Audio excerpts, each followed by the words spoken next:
Isang mapagpalang gabi pong muli sa ating lahat, mga minamahal po naming taga-subaybay at taga-pakinig. So magandang gabi po sa ating pong taga-subaybay. At ngayong gabi tayo po yung muling mag-aaral ng salita po ng Diyos. At salamat po sa Diyos na tayo po ay buhay pa. Ano po? Mga minamahal naming taga-subaybay at taga-pakinig.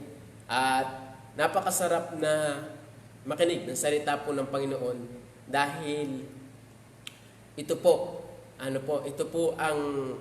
nagpapalakas po sa atin at ito po ang patuloy na naglalapit sa atin patuloy sa Diyos upang makilala po natin siya sa ating buhay, mga minamahal po naming taga-subaybay at taga-pakinig. So ngayong gabi ay tayo po ay mag-aaral ng Biblia at ang ating pong pag-aaralan ay branch. Yung pamagat po ng ating pag-aaralan ay branch. So, akan muna babasahin yung ating text sa Zechariah chapter 3 verse 8. Sabi po ng talata, dinggin mo ngayon, O Josue, na pangulong saserdote, dinggin mo, at ng iyong mga kasama na nangakaupo sa harap mo, sapagkat sila'y mga taong pinakatanda. Sapagkat narito, aking ilalabas ang aking lingkod na sanga. So, atin pong pag-aaralan kung sino yung sanga na yon or branch na tinutukoy po din sa talata. Sabi diyan, hear now, O Joshua, the high priest, thou and thy fellows that sit before thee, for they are men wandered at for, behold, I bring forth my servant, the branch. So ating pong pag-aaralan, yung branch. So tayo po muna yung manalangin. Tayo po yung pumikit. Aming Diyos na mapagpala, magandang gabi po. Muli ay kami po yung nagpapasalamat sa inyo pong biyaya na kami po yung muli inyo pong pinagkaloobang mabuhay pa, umiral pa dito sa mundo sapagkat ang buhay po'y biyaya.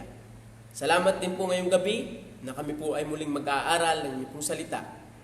Banal na Espiritu, kayo po ang mayamang kumilos, kayo po ang sumama sa amin, kayo po ang magpaunawa sa bawat makikinig, kayo po ang kumilos sa magsasalita, bigyan niyo po ng karunungan upang maipahayag po pa ng Diyos ang inyong pong banal na kasulatan at maunawaan po ng tagapakinig. Samahan niyo po kami, Panginoon, at bless this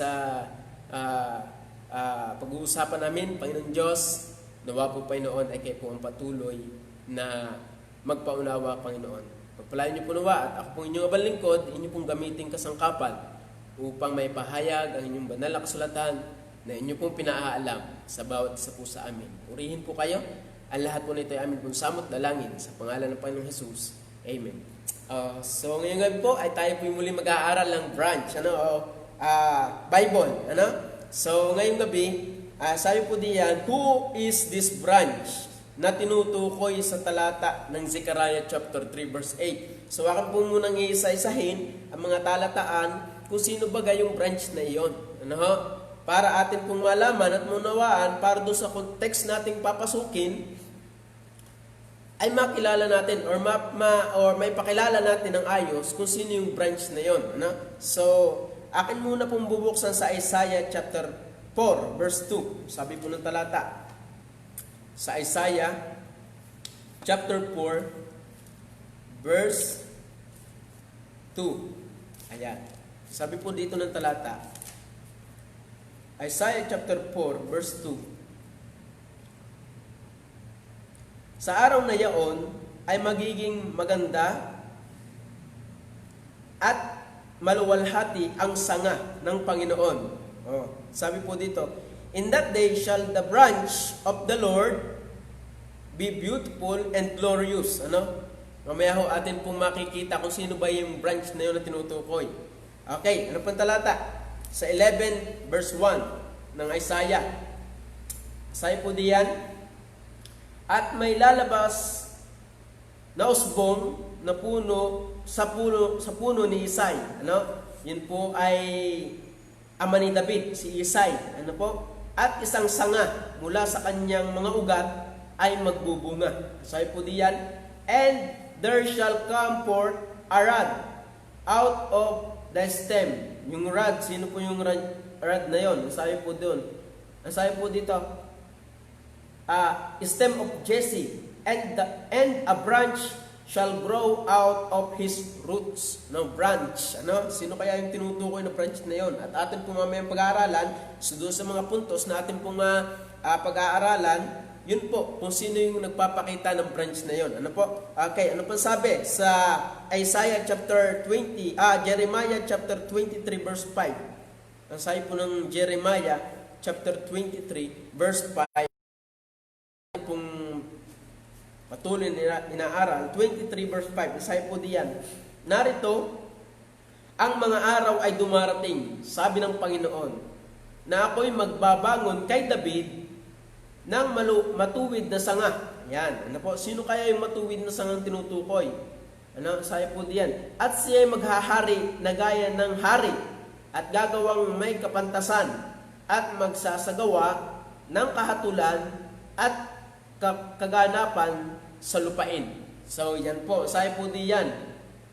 Behold, the days come, said the Lord, that I will raise unto David a righteous branch. Yun po. Ano? A righteous branch. Sino kaya ang righteous branch na yun? At sabi pa po sa Jeremiah 33, sabi po dito, Jeremiah 33, verse 15. Yan. Sa mga araw na yaon, at sa panahong yaon, aking pasusuplingin kay David ang isang sanga. Ano? So ito po inihula na ng Biblia na sa lineage ni David lalabas yung sanga na yon. Ano po yung tinutukoy doon? Ang tinutukoy po dito yung tagapagligtas. Ano? He is the King of Kings and Lord of Lords. Mga minamahal. Kaya sabi po dito, sa mga araw na yaon at sa panahong yaon, aking pasusuplingin kay David ang isang sanga na ng katwiran at siya magsasagawa ng kahatulan at katwiran sa lupain. Sabi po dyan, siya po ay magsasagawa ng kahatulan at katwiran sa lupain. Ano? Sabi po diyan, isa pa pong talata natin sa Sikaraya, balik po tayo, chapter 6, verse 12 and 13. Sabi po dyan, at salitain mo sa kanya na sabihin, ganito ang salita ng Panginoon ng mga hukbo na nagsasabi, narito ang lalaki na ang pangalay sanga. Ba? Yung palang sangay pangalan din, ano? So, sino yung lalaking tinutukoy dito? Sabi pa, at siya'y sisibol sa kaniyang dako at itatayo niya ang templo ng Panginoon. Yan, medyo nalinaw na po. Sabi po dyan, verse 13. Sa makatuwid bagay, kanyang itatayo ang templo ng Panginoon at siya'y magtataglay ng kaluwalhatian at mauupo at magpupuno sa kanyang luklukan at siya'y magiging saserdote sa kanyang luklukan at ang payo ng kapayapaan ay mapapasa pagitan nila kapwa. Ibig sabihin, ang tinutukoy po pala dito sa nga is the Lord Jesus Christ. Ano? So, kaya nga sabi ng verse 12, at salitain mo sa kanya na sinasabi, ganito ang sinalita ng Panginoon ng mga hukbo na nagsasabi, narito ang lalaki na ang pangalay sanga. No? The Lord Jesus Christ, siya po yung sisibol na supling sa lineage ni David. Ano? At alam niyo po, sa lineage po ni David, nakalinya po si Jose. Ano po? Siya po ay sa angka ni David. At sa pagkakatawang tao, isinupling po, ano? Ang Panginoong Jesus. Ano? Si Maria at si Jose. Yan. Inianak po ang Panginoong Jesus na siya po yung Messiah. Siya po yung tagapagligtas. Siya po yung sanga na sinasabi. Nasabi po dyan, nasabi po, I'm going to bring my servant the branch. Ano? Nasabi po dito, sa Ezekiel, balik po tayo. Nasabi po dyan, I'm going to bring servant. Yung the branch, tinutukoy, nabasa na po natin, yun po yung branch na sinasabi din is the Lord Jesus Christ ng Isaiah. Sabi po diyan, Ezekiel chapter 34 verse, nasa na Ezekiel? Yan, 34 verse 23 and 24. Yan, sabi po ng talata, verse 23 and 24, at ako'y maglalagay ng isang pastor sa kanila at kaniyang papastulin sila sa makatuwid bagay ang aking lingkod na si David. Mamaya makukuha po natin yung sinasabi din Kaniyang papastulin sila at siya'y magiging kanilang pastor at akong Panginoon ay magiging kanilang Diyos at ang aking lingkod na si David ay prinsipe sa kanila. Akong Panginoon ang nagsabi. Sa verse 27 verse 24. Ang sabi pa ng talata. Atin po munang inaaral yan para atin pong makita yung sinasabing who is this branch. Ano po? Ang sabi po 27 verse 24. Yan, verse 24. Ang sabi po ng talata, ang mga ito ang iyong mga ngalakal sa mga piling kalakal, sa mga balutan ng mga yaring asul at may borda at sa mga baul na may mainam na hiyas, natatalian ng mga sintas at yaring sedro na ilan sa iyong mga kalakal. Ano yung sabi dito? Ano? Yun po yung sabi. So, sala yata ang aking verse na kinuha. So, sabi dito, ito po yung idea. The idea comes from Jeremiah. Yung, I'm going to bring my servant, the branch. So, tinukoy pong branch doon ay si David. But, doon sa lineage ni David, lalabas yung tunay na branch. At ang Panginoon Jesus po yun ang tinutukoy sa Jeremiah, Isaiah, chapter 11. Balikan uli natin yung chapter 11. Chapter 11, ang sabi po ng talata, sa chapter 11, verse 1 and 2, at may lalabas na usbong sa puno ni Isay, at isang sanga mula sa kanyang mga ugat ay magbubunga, at ang Espiritu ng Panginoon ay sa kanya, ang diwa ng karunungan at ng kaunawaan, ang diwa ng payo at ng katibayan, ang diwa ng kaalaman, at ang takot sa Panginoon. So, sabi po, and the Spirit of the Lord shall rest upon him. Ano? So, shall rest upon him. So, yung Espiritu ng Diyos ay magdudwell, magre-rest upon him. O, sino yung tinutukoy diyon? Pagdating po sa Jeremiah chapter 23 uli, ating uling balikan, chapter 23 verse 5, narito, ang mga araw ay dumarating, sabi ng Panginoon, na ako'y magbabangon kay David. You know, ibig sabihin, wala na po si David. Nang matuwid na sanga. Yan po. At siya'y maghahari na gaya ng matuwid, na gaya ng hari at gagawang may kapantasan at magsasagawa ng kahatulan at kaganapan sa lupain. So, ang tinukoy po dito, it represent to the Lord Jesus Christ. Ano? It is the Lord Jesus Christ, this branch na tinutukoy po dito. So, sa lineage ni David, lalabas yung isang sanga. Ano?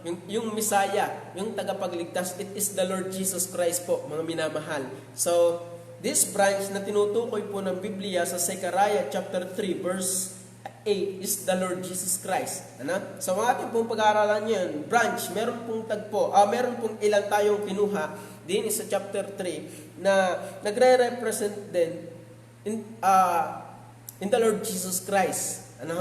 So, verse 1, unang puntos po natin, this branch represent. Ano? Dahil marami pong katawagan sa Panginoong Jesus. Ano? Una pong represent sa verse 2, at sinabi ng Panginoon kay Satanas, sawayin ka nawa ng Panginoon. Ano po? Sabi pa, O Satanas, oo, ang Panginoon na pumili sa Jerusalem ay sumaway nawa sa iyo. Di baga, ito'y isang dupong na naagaw sa apoy. Verse 4, pagdating ng verse 4, at siya'y sumagot at nagsalita sa mga yaon na nakatayo sa harap niya na nagsasabi, hubarin ninyo ang mga maruming suot sa kanya, at sa kanya'y kaniyang sinabi, narito aking pinaram ang inyong kasamaan at aking susuotan ka ng mainam na kasuotan. So, this branch represent the angel of the Lord. The angel of the Lord is to be identified as the pre-incarnate Christ. Ano? So, hindi pa po nagkakatawa ang tao, ang Panginoong Jesus, pero doon sa yung angel of the Lord na pinag-uusapan dito, sabi po, the angel of the Lord is to be identified as the pre-incarnated Christ. Ano? So, this branch na tinutukoy is the angel of the Lord, and this angel of the Lord is pre-incarnated Christ, mga minamahal po namin taga-subaybay at taga-pakinig. So, yung angel of the Lord is Christ. Sabi nga po dito, He speaks as Lord, no? And yet, distinguish Himself from the Lord when He addressed Satan.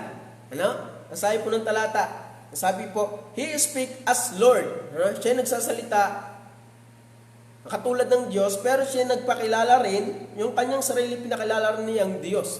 Ano? Sabi po ng talata, sa verse, at sinabi ng Panginoon kay Satanas, malinaw po, at sinabi ng Panginoon kay Satanas, sawayin ka nawa ng Panginoon. Ano?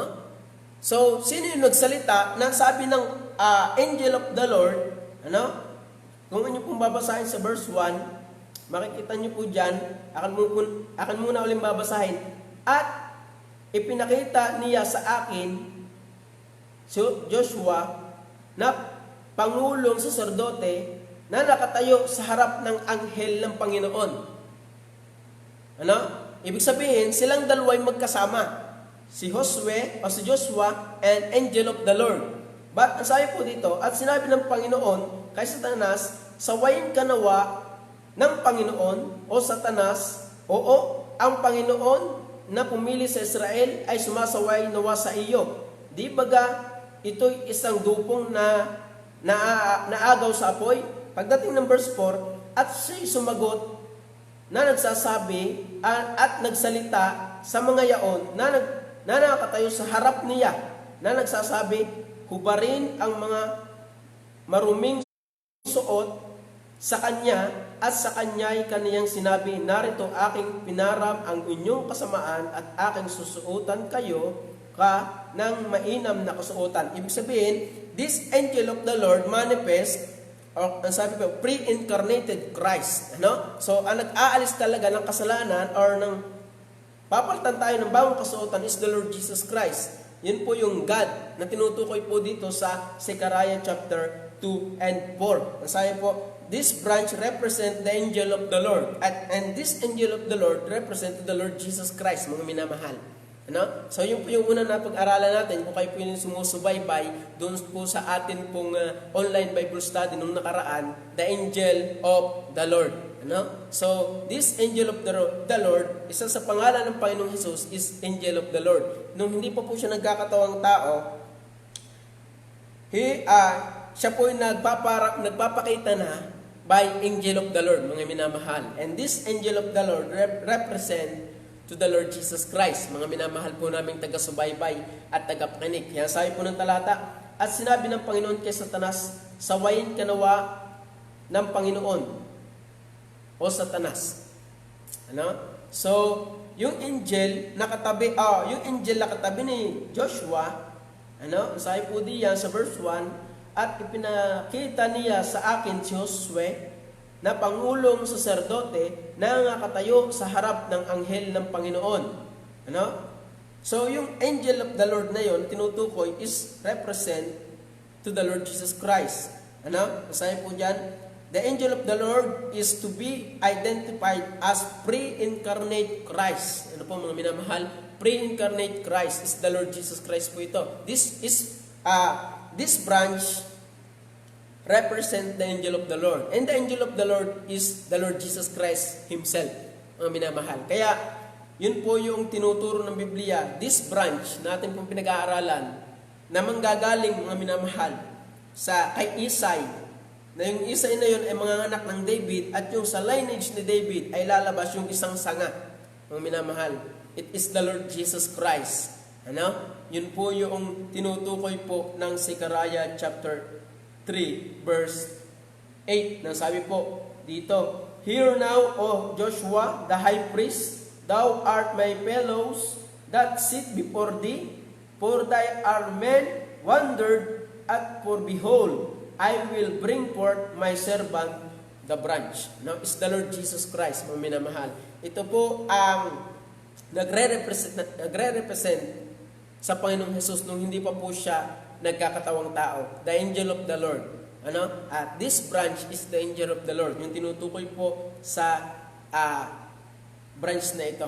So, is manifested to the Lord Jesus Christ. Ano? Pre-incarnated Christ, the angel of the Lord. So, ito po ay lima na atin pong titingnan. May tinukoy po dito, bawat isa. Ito po ay angel of the Lord. Ano pa sabi po dito? Servant. Ano pa yung isa? Stone. Sabi pa dito, yung isa pa ay sin remover, at yung isa ay branch mismo. Ano? So yun po yung ating titingnan sa chapter pong ito, chapter 3. So una natin tinalaka yung angel of the Lord. Who is this angel of the Lord? Ano? This branch represent the angel of the Lord, na ang minamahal. So isa sa pangalan ng Panginoon ay angel of the Lord. At this branch is the angel of the Lord. Is the Lord Jesus Christ, pre-incarnated Christ, mga minamahal. Yun pong angel of the Lord na yun. Number 2 po tayo. Sabi po sa verse 8. Balik po tayo dun sa ating pong konteksto. Dinggin mo ngayon, O Joshua, O Josue, na pangulong saserdote, dinggin mo, at ang iyong mga kasama na nangakaupo sa harap mo, sapagkat sila ay mga taong pinakatanda. Sapagkat narito, aking nilabas ang aking lingkod na sanga. So, this servant na tinutukoy, mga minamahal, sabi po dyan, this branch represent the servant of God. Ano? This branch represent the servant of God. Who is this servant of God na tinutukoy? Sabi po diyan, as the servant of Yahweh, we know from the prophet Isaiah that Jesus Christ came to do the Father's will, mga minamahal. Sabi po, as the servant of Yahweh, we know from the prophet Isaiah that Jesus Christ came to do the will of the Father. Ano, yung kalooban ng Ama. Ano? This servant, the branch represent the servant of God. Ano? Yung sanga na tinutukoy dito, it represent the servant of God. Na tinutukoy ng servant of God is the Lord Jesus Christ Himself again. Mga minamahal. Nasabi po ng Isaiah, chapter 42,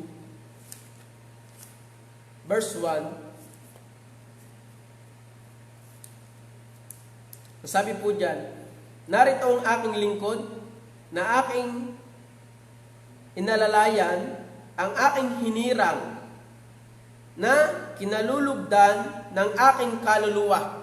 Take note, sino po yung kinalulugdan ng kaluluwa? Sino po yung kinalulugdan lamang ng Diyos? Walang kinalulugdan ang Ama labas doon sa kanyang bugtong na anak, mga minamahal. Kaya sabi po ng talata, narito ang aking lingkod na aking inaalalayan, ang aking hinirang, na kinalulugdan ng aking kaluluwa.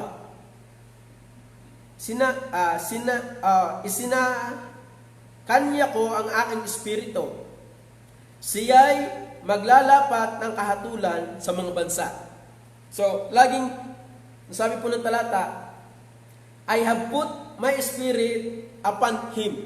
Ano? Sabi po, behold, my servant whom I uphold, mine elect, in whom my soul delighted. Ano? So, walang kinalulugdan ang Panginoong, ang Ama or ang Diyos labas sa Panginoong Jesus. Kaya tinutukoy dito, this branch represent the servant of God. This servant of God is the Lord Jesus Christ. Ano? So, yun po yung katotohanan.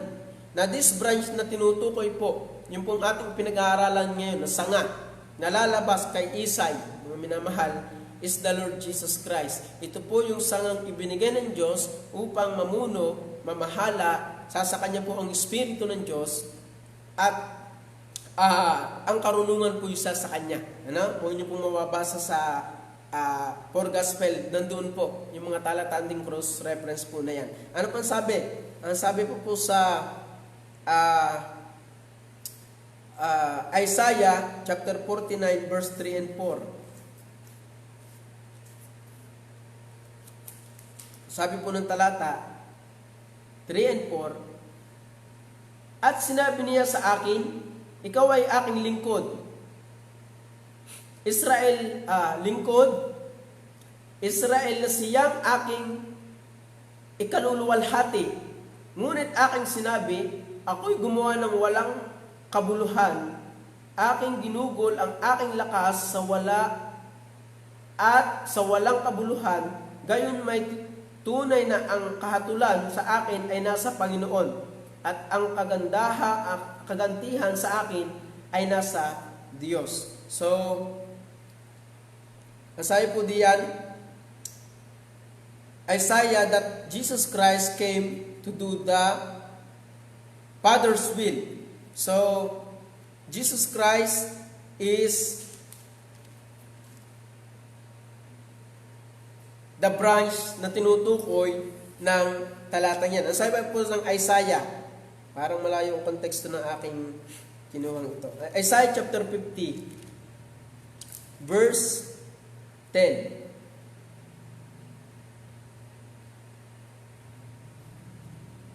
Sino sa iyo ang natatakot sa Panginoon na sumusunod sa tinig ng kaniyang lingkod? Siyang lumalakad sa kadiliman at walang liwanag, tumiwala siya sa pangalan ng Panginoon at umasa sa kaniyang Diyos. Ano? Who is among you that feareth the Lord? Yun po. Sabi po ng talata, tumiwala siya sa pangalan ng Panginoon at umasa sa kaniyang Diyos. Ano? So, it is the Lord Jesus Christ. Nung pong ang Panginoong Jesus po ay nabubuhay, nung siya po yung nagkatawang tao, wala po siyang ibang pinagkatiwalaan, wala po siyang ibang sinunod, kundi yung kalooban ng Ama. Ano pa sabi po ng Isaiah 52, verse 13? Yan, sabi po dito, narito ang lingkod ko ay gagawang may karunungan. Siya'y magbubunyi at maglalagay ng na mataas at magiging napakataas. Sabi po dito, behold, my servant. Ano? So, ang tinutukoy po Isaiah 53 verse 11. Siya'y makakakita ng pagdaramdam ng kaniyang kaluluwa at masisiyahan. Sa pamamagitan ng kanyang kaalaman ay aaring ganap ang aking matuwid na lingkod ang marami at dadalhin niya ang kaniyang mga kasalanan. So, ang tinukoy po dito is the Lord Jesus Christ. Nung Panginoon Jesus po ay napako sa krus, sabi po, siya ay makakakita ng pagdaramdam. So, nung ang Panginoon Jesus po ay ipapako pa lang sa krus, siya po talaga ay naghirap. Ano? So, sabi po dyan, siya ay makakita ng pagdaramdam ng kaniyang kaluluwa at masisiyahan. Sa pamamagitan ng kanyang kaalaman ay aariing ganap ng aking matuwid na lingkod ang marami at dadalhin niya ang kaniyang mga kasalanan. So, sino po yung dadala ng ating kasalanan? Is the Lord Jesus Christ. This branch represent the servant of God, mga minamahal. This branch represent the servant of God. And this servant of God is the Lord Jesus Christ. Ano? Wala na pong iba. Ano? So, ang tinutukoy po ditong branch is the servant of God, and the servant of God represent to the Lord Jesus Christ. Yun po yung sinasabi. This branch is the Lord Jesus Christ, and this servant is the Lord Jesus Christ. Ano? Nung siya po yung nagkatawang tao, wala po siyang ibang sinunod. Siya po yung nagsabi nga ng isa ng Philippians, siya yung nag-anyong alipin na nakatulad sa ng mga tao, at palibasa na sumpungan sa anyong tao, siya yung nagpakababa sa kanyang sarili na nang pagsunurin hanggang sa kamatayan. Oo, sa kamatayan sa krus. Siya po yung sumunod sa kalooban ng Ama. Kaya ito pong Isaiah, kung niyo pong babasahin, ito po yung tagpo nung ang Panginoong Jesus po pinako sa krus. Ano? Sabi nga po ng talata, kung niyo pong babasahin ito, ay siya po yung nahirapan. Ano? Siya po yung sabi po ng talata, walang anyo o ni kagandahan tayo mananasa, pero doon po ay sumunod pa rin ang Panginoong Jesus sa kabila nung siya po ay this branch represent the servant of God, and the servant of God is the Lord Jesus Christ. Po, yun po yung sinasabi ng Bible. Wala na pong iba. Yung branch na lalabas na yon na tinutukoy ng Zechariah is the Lord Jesus Christ. Ano? Mamaya po atin pong tatalakayin din ulit. Sabi po ng sabi pa po, Zechariah probably has in mind Isaiah. Yung kaisipan ni Zechariah ay alam, yung turo ni Isaiah ay magkapareho sila ni Zechariah. Isaiah 53, because he say in verse 9, the Messiah will remove the iniquity of the land. Ano? Ang sabi po ng talata sa verse 9, sapagkat narito ang bato na aking inilagay sa harap ni Joshua, sa ibabaw ng isang bato ay may 7 mata, narito aking iuukol ang ukit niyaon, sabi ng Panginoon na mahukbo, at aking aalisin ang kasamaan sa lupaing yaon sa ibabaw sa isang araw. So, sino yung nag-aalis ng kasalanan? It is the Messiah, the Lord Jesus Christ. Sabi po, Zechariah probably has in mind Isaiah 52 to 53 because he says in verse 9, the Messiah will remove the iniquity of the land.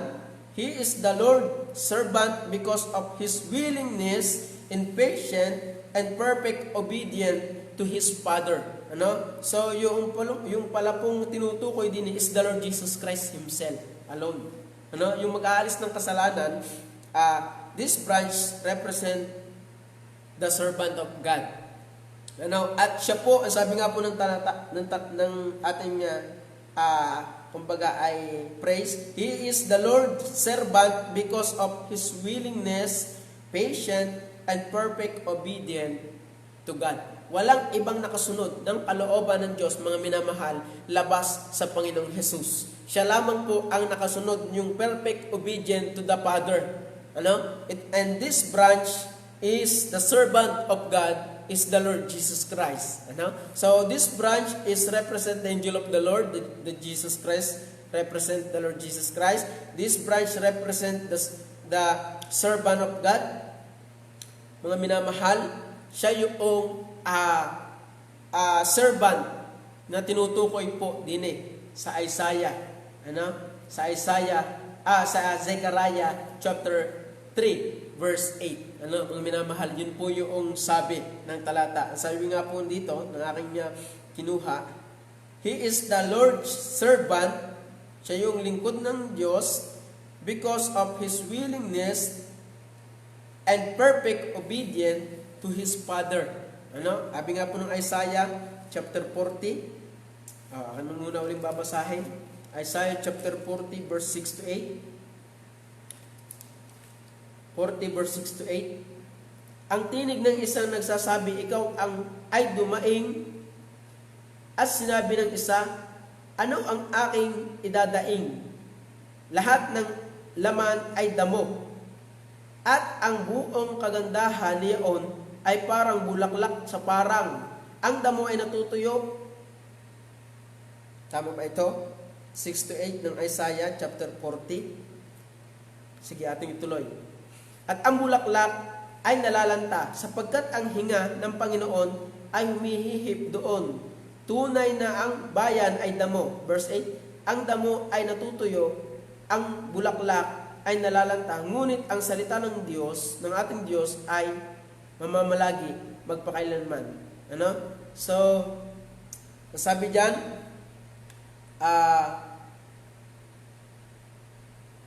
hindi pala ito, Psalms pala. Ano? I'm sorry.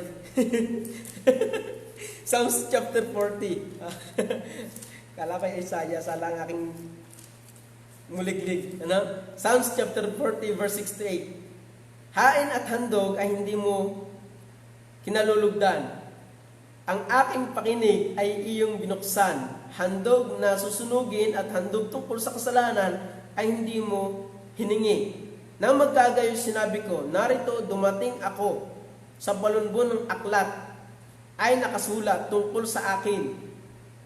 Aking kinalulugdang sundin ang iyong kalooban, O Diyos ko. Oo, ang iyong kautusan ay nasa loob ng aking puso. Yun pala po, kaya pala parang salang aking basa. This is Psalms chapter 40 verse 6 to 7. Yun po, sabi, aking kinalulugdang sundin ang iyong kalooban, O Diyos. Yun ho yung sabi ng talata. Sabi, oo, ang iyong kautusan ay nasa loob ng aking puso. So, ang nakasunod talaga po ng kalooban ng Diyos is the Lord Jesus Christ. His willingness, His patience, matindi po yung hinirap ng Panginoong Jesus. Yung siya pinagkatawang tao. Bukod pa sa physical and spiritual, talaga po siyang naghirap. Pero, kapalad po tayo na mayroong sumunod sa Panginoon, this is the Lord Jesus Christ Himself.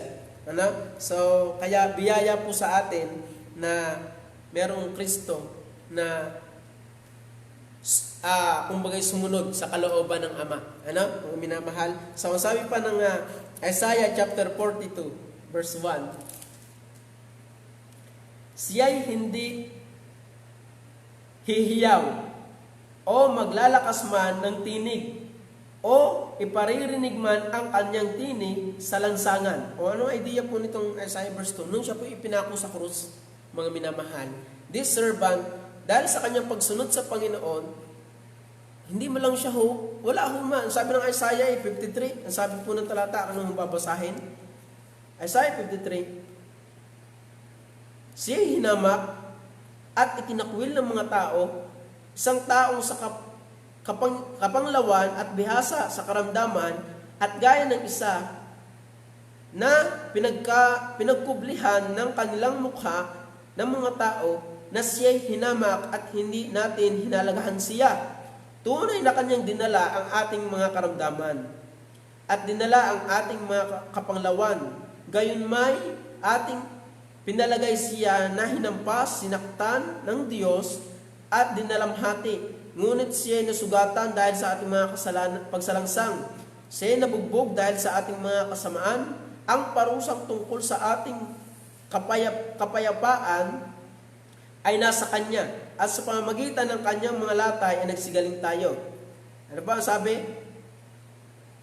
Siya ay napighati, gayon man, nang siya ay dinalamhati ay hindi nagbuka ng Kanyang bibig.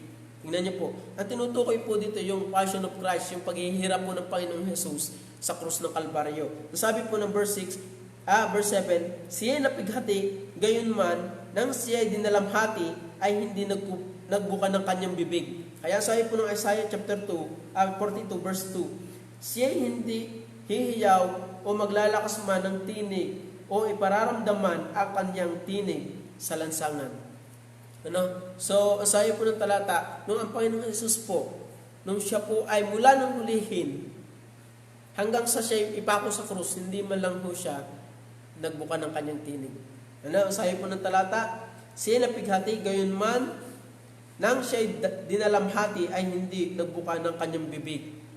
Gaya ng kordero na dinadala sa patayan, at gaya ng tupa na nasa harap ng mga manggugupit, sa kanya ay pipi. Gayon may hindi niya binuka ang kaniyang bibig. So this servant, sabi nga, sabi diyan, yung his willingness to obey God, obey the Father, his patience, and He is perfect obedient to the Father. Ano? Yung kanyang perfect, dahil kung ang Panginoon Jesus ay nagkasala, mga minamahal, wala ho tayong kaligtasan. Kaya salamat sa Diyos, this branch represent the servant of God, and this servant of God is a represent to the Lord Jesus Christ. Ano? So, kaya salamat po sa Diyos na tayo'y mayroong Kristo. Yung branch na nanggaling sa lineage ni David, this branch is the Messiah. Ano?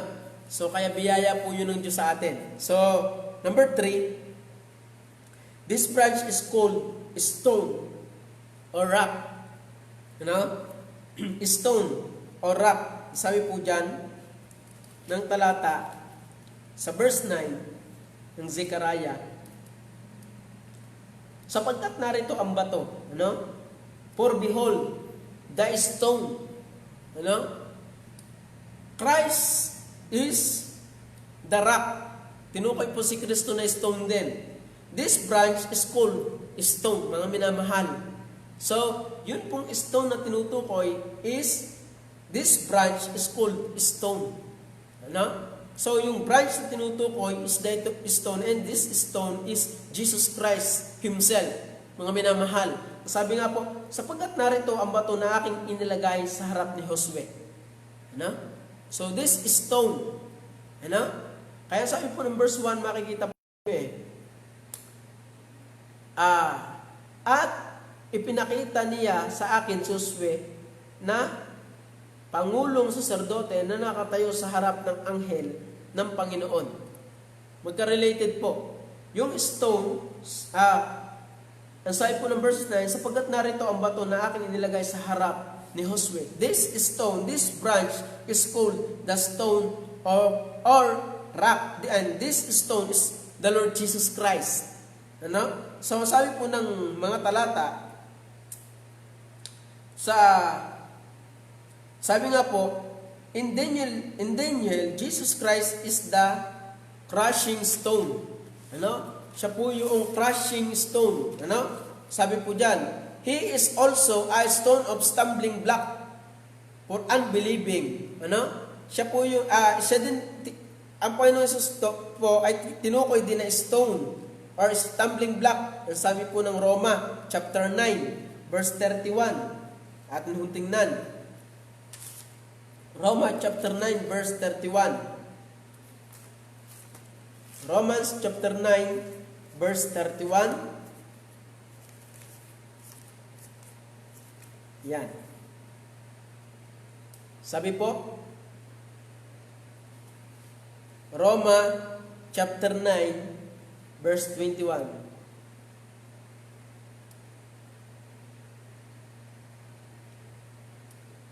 Hanggang verse 33. Datapwat ang Israel sa pagsunod sa kautusan ng katwiran ay hindi umabot sa kautusang iyan. Bakit? Sapagkat hindi nila hinanap sa pamamagitan ng pananampalataya, kundi ng ayon sa mga gawa. Sila'y nangatisod sa batong katitsuran. Sabi po diyan sa panghuli, for they stumbled at the stumbling stone. As it is written, behold, I lay in Zion a stumbling stone and rock of offense, and whosoever believeth on him shall not be ashamed. Sabi nga, at ang sumampalataya sa kanya hindi mapapahiya. So this branch is called stone, a rock. And this rock is the Lord Jesus Christ again, mga minamahal. So this branch, yung branch na ating pinag-aralan, ito ay nagre-represent talaga lahat sa Panginoong Jesus. Wala na pong iba. Kaya yun po yung sabi po ng talata, gaya na susulat, narito, inilagay ko sa Sion ang isang batong katitisuran at batong pangbuwan, at ang sumampalataya sa kanya hindi mapapahiya. So, sino yung sasampalataya ng hindi mapapahiya? Is the Lord Jesus Christ. He is the rock, He is the stone. Yung tinutukoy po dito sa Zechariah chapter 9, sapagkat narito ang bato na aking inilagay sa harap ni Josue. Pagdating po ng verse 1, dyan, at ipinakita niya sa akin si Josue na pangulong saserdote na nakatayo sa harap ng anghel ng Panginoon. And in this angel of the Lord is the Lord Jesus Christ. And this stone, pagdating sa verse 9, is the Lord Jesus Christ Himself, the branch na sinasabi doon sa this servant. Ano? Kaya mga minamahal, ang katuruan sa Biblia ay mayaman. Nung Old Testament pa lang, tinutukoy na po na mayroong talagang Misaya na darating. Tagapagligtas na darating. Si Kristo ay ipapanganak. May Kristong ipapanganak. So, kaya kailangan lamang po talaga nating aralin yung Biblia para makita natin at masubaybayan yung tinuturo talaga ng Biblia. Who is this branch? Ano? Kaya, mga minamahal, ito po yung turo ng Bible. No, sabi, this branch is the Lord Jesus Christ. Ano? Who is this angel of the Lord? This branch represent the angel of the Lord. This branch represent the servant of God. Ano? This branch represent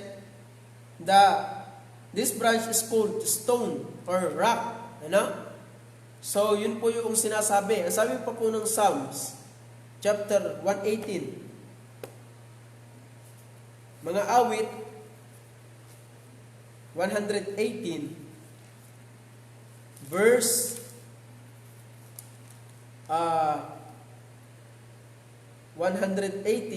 22.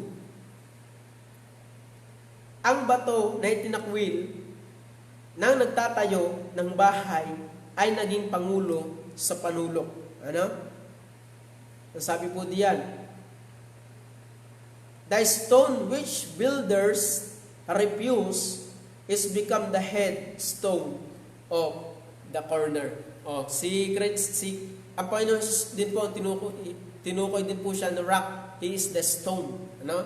He is the stumbling block. Ano? Kaya marami sa Hudyo, ngayon yung Hudyo, marami sa mga Hudyo na hindi kumbaga hindi pa rin naniniwala sa Panginoong Jesus dahil katitisiran sa kanila ang Panginoong Jesus. Bakit? Dahil ang mga Hudyo hindi naniniwala ng Panginoong Jesus ay Diyos. Bakit? Dahil siya ay naggaling lamang sa mahirap na pamilya.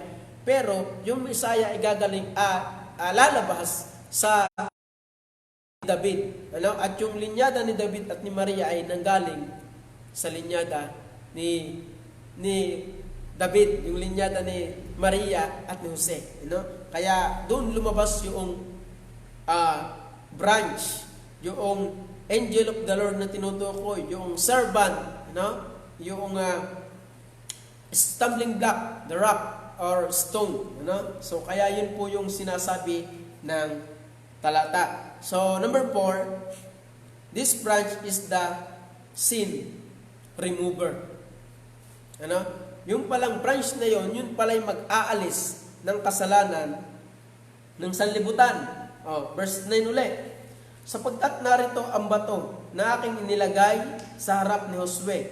Sa ibabaw ng isang bato ay may 7 mata. Narito aking iuukit ang ukit niyon, sabi ng Panginoon ng mga hukbo.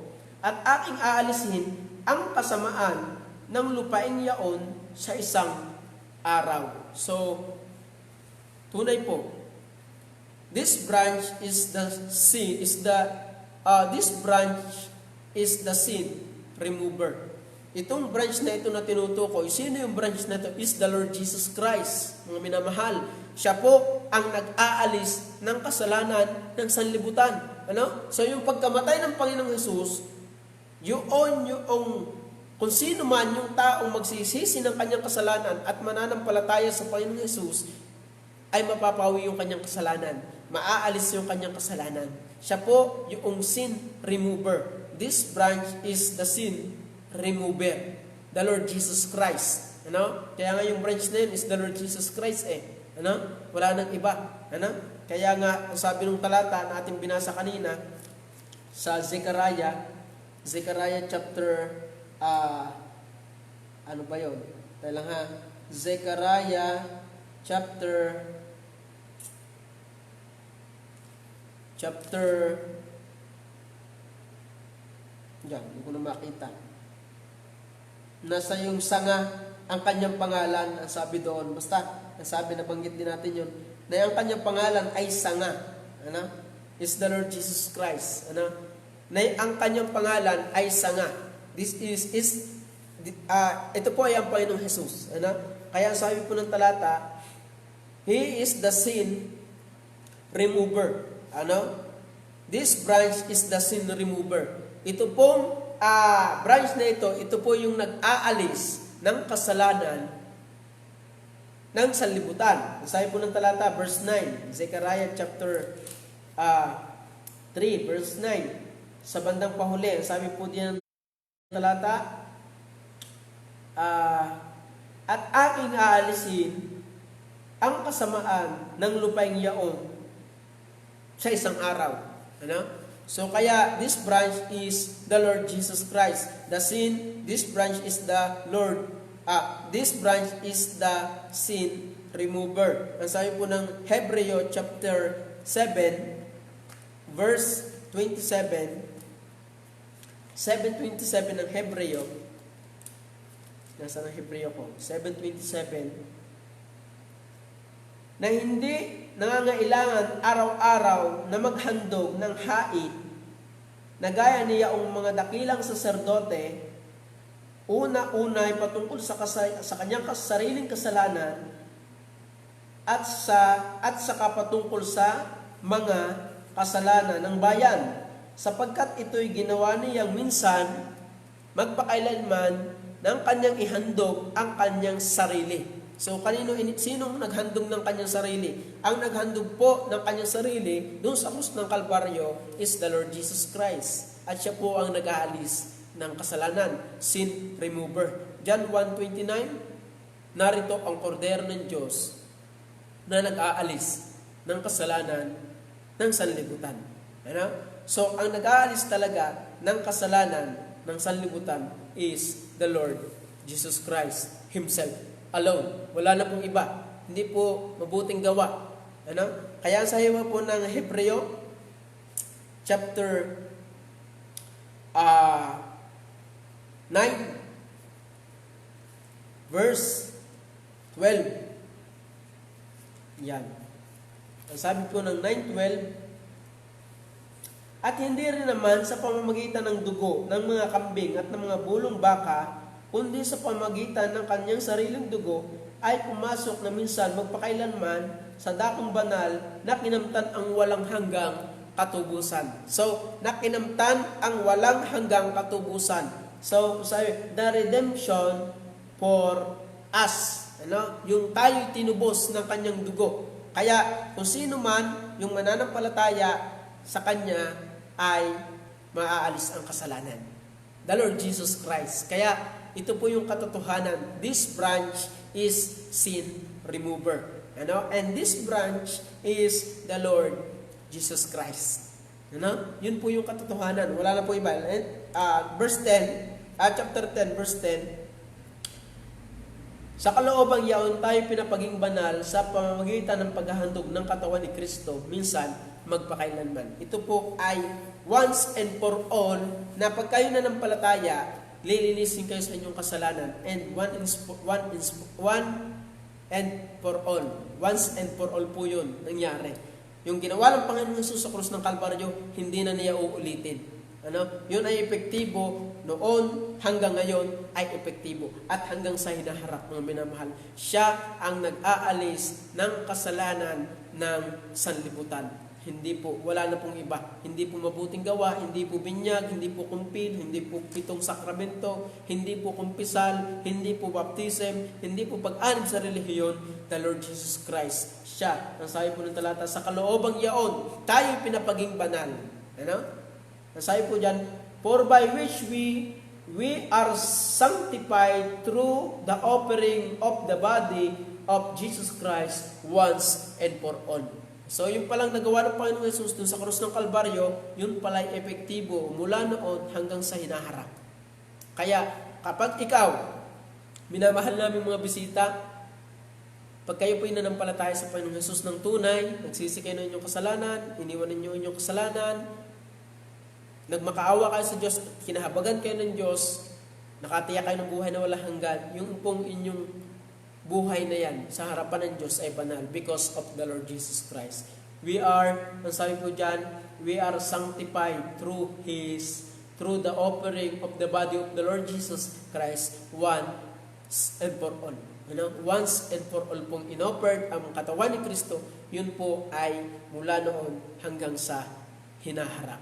Epektibo. Kaya, wag ho kayo mag-alala, mga mananampalataya ng Diyos, may pag-asa po tayo ng buhay na walang hanggan. Kaya nung tinalakay natin nung nakaraan, blessed hope. Yung mapalad na Jesus Christ. So kaya, yung branch na tinutukoy, salamat merong sinabi, may inihuluan na ang Biblia na this branch is the Savior, din nilalabas ang tagapagligtas is the Lord Jesus Christ. Kaya sabi pa po, last verse, second to the last, second to the last nga, 9 verse 26, verse 14 muna ng chapter 10. Verse 14, sabi po, sapagkat sa pamagitan ng isang paghahandog ay kanyang pinasakdal magpakailanman ang mga pinapaging banal. Tingnan niyo po, sabi, for by one offering He had perfected forever them that are sanctified. Tingnan niyo po, malinaw. Ano ang gusto ng Diyos para tayo ay tanggapin niya sa langit? Ang gusto ng Diyos sa atin, tayo maging perfect. Paano tayo magiging perfect? Pag tayo po ay nagsisi ng kasalanan at nanampalataya sa Panginoong Jesus, siya ang ating katwiran. He is our righteousness, mga minamahal. The Lord Jesus Christ. Kaya pagdating po ng verse 14 ng chapter 10, for by one offering, He had perfected forever them that are sanctified. Sabi po diyan, sapagkat sa pamagitan ng isang paghahandog ay kanyang pinasakdal magpakailanman ang mga pinapaging banal. Sino yung pinapaging banal? Yung nanampalataya sa Panginoong Jesus. So kaya salamat po sa Diyos. Meron tayong branch at this branch is sin remover.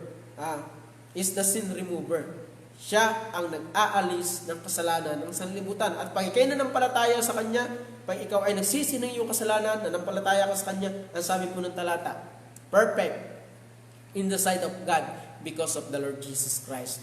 Yung Kanyang, anong sabi po nga diyan, yung Kanyang body ay sinacrifice niya para tayo ay maging sanctified, pinapaging banal sa harapan ni Kristo, sa harapan ng Ama, we are perfect because of the Lord Jesus Christ. Kaya salamat po sa Diyos na tayo po ay merong Kristo na nabayubay doon sa krus ng Kalbaryo upang tayo ay matubos sa ating mga kasalanan. Kaya po sabi ng verse 27, at kung paanong itinakda sa mga tao, at 26, sa ibang paraan ay kailangan na siya'y magbatang madalas mula nang itatag ang sanglibutan, datapwat ngayon ay minsan siyang inahayag sa katapusan ng mga panahon upang alisin ang kasalanan sa pamamagitan ng paghahandog ng kanyang sariling katawan. Yun, sarap. So, alisin ang kasalanan sa pamamagitan ng paghahandog ng kanyang sariling katawan. So, kanino yung katawang inihandog? It is the Lord, sa Panginoong Jesus. Yung katawan ng Panginoong Jesus ang inihandog. Para daw? Para maalis ang ating kasalanan. Kaya salamat po sa Diyos na meron tayong Kristo na biyaya ng Diyos na siya po yung nag-sacrifice para po tayo ay matubos sa ating makasalanan. Psalms 103 verse 12. Psalms 103. Mga awit 103 verse 12. Sabi po diyan, this branch is the sin remover. Sabi po diyan, is the Lord Jesus Christ. 103 verse 12, kung gaano ang layo ng silangan sa kanluran, gayon inilayo niya ang mga pagsalangsang natin sa niya sa atin.